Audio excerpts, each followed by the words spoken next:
কি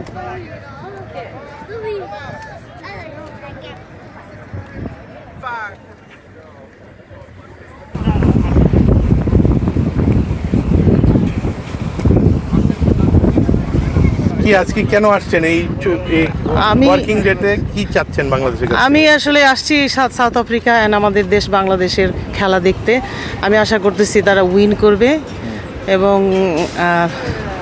that's it. আমি একজন প্রাক্তন প্লেয়ার, ক্রিকেটার, টাঙ্গাইল ডিস্ট্রিক্টের।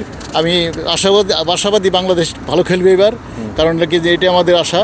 আর তাছাড়া বাংলাদেশকে এগ্রেসিভ হয়, মাঝে মাঝে এগ্রেসিভ হওয়া উচিত না। সবসময় খেলাটাকে টেক ইট ইজি নিতে হবে, যাতে কোনো সময় করতে হবে না, এক্সাইটেড হতে হবে না। বাস এটাই আমাদের মানে উপদেশ। I hope they gonna win. Excited for the match and ready for Bangladesh to win. We are very excited to watch this game. Actually, we coming to actually is gonna win this. We enjoying this match.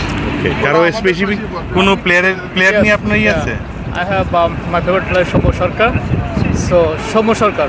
I hope he's gonna play good today.